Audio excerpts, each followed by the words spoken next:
안녕하세요 여러분. 지난 주일 잘 지내셨나요? 우리 군이 대북 우위를 주장해온 지대지 탄도미사일 등 주요 유도 무기들에 대해 북한의 전자전에 취약하다는 자체 진단을 내린 것으로 6일 알려졌다. 군 관계자는 최근 미사일 등 유도 무기에 장착되는 탐색기가 북한의 전자전에 교란될 수 있다는 내부 진단이 있었다며 문제 해결을 위해 신기술 도입 등을 고려 중이라고 했다.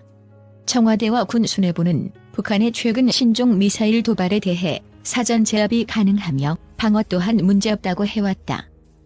하지만 북전자전에 미사일 유도 체계가 무력화될 경우 우리 군의 북핵, 미사일 대응엔 심각한 차질이 빚어진다. 북한의 전자전은 유도 미사일에 장착된 탐색기에 영향을 주는 것으로 알려졌다. 탐색기가 사용하는 주파수를 교란하는 원리다.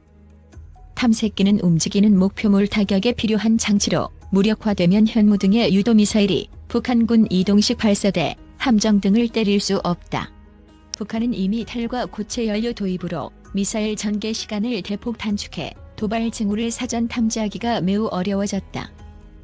전자전을 통한 방어 능력까지 완비할 경우 우리 군이 구축해온 세축 체계의 핵심인 킬체인 능력은 무의미해질 수 있다. 미국은 적성국의 전자전에 대비해 패트리언-3 등의 새로운 기술을 적용한 탐색기를 탑재한 것으로 알려졌다. 더 심각한 문제는 북한의 도발을 억제하란 미일 삼각안보협력의 결속력이 급속 이완되고 있다는 것이다. 한일 관계가 징용 배상 판결과 대한국 수출 규제를 겪으며 전후 최악에 빠진 게 결정적 원인이다. 여기에다 한국 정부가 대일 보복 조치로 택한 한일 군사정보보호협정 파기 카드는 미국의 거센 반발을 샀다.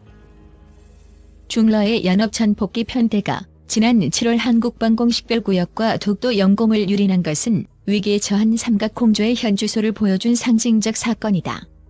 외교가에선 대한민국이 오면초가에 빠졌다는 말이 오르내린다. 북중러뿐 아니라 전통적 우방인 미일과도 삐걱대는 한국의 처지를 풍자한 말이다. 문재인 정부가 평화를 외친 2년 반 동안 안보 분야에서는 주로 군축이 이루어졌고 북한 등 외부 세력의 위협은 가중돼 왔다. 정경두 국방부 장관은 우리의 대비 태세에는 전혀 문제가 없다고 강조해왔지만 군 안팎에서는 안보가 무너지고 있다는 우려가 나왔다. 가장 두드러진 건 북한이 신형 4종 세트 등 미사일, 방사포 도발을 하며 기술을 과시하는데 우리 군의 대응 능력에는 뚜렷한 향상이 없었다는 점이다. 중국과 사드 갈등 이후 우리는 중국 측에 미국의 미사일 방어체계 불참을 약속한 반면 북한은 한국형 미사일 방어체계를 회피할 기술을 대부분 완성했다. 국방부는 작년 잠수부대에 배정된 예산의 5%만을 집행했고 특수전 장비를 남수단 파병부대에 넘기기도 했다. 세축 체계 중 북한 지휘부 타격을 골자로 하는 대량 응징 보복마저 무력화됐다는 평가가 나오는 이유다. 그럼에도 우리 군은 9.19 군사합의에 따라 지난 1년여간 과감한 군축에 나섰다. 전방 군단에 배치된 무인 정찰기의 북한 장사정포 등 대북 표적 식별률은 과거의 절반 수준으로 떨어졌고 전방 지역에서 포사격 훈련을 못하면서 여러 훈련장이 폐쇄됐다. 북한과 같은 수위 지피를 폐쇄했다. 남북 간 지피의 격차는 2배에서 3배로 벌어졌다. 이런 상황에서 키리졸브, 독수리 훈련, 을지 프리덤 가디언 등 북한 도발에 대비한 주요 한미연합 훈련들은 비핵화 협상을 뒷받침한다는 이유로 줄줄이 축소, 유예, 폐지됐다.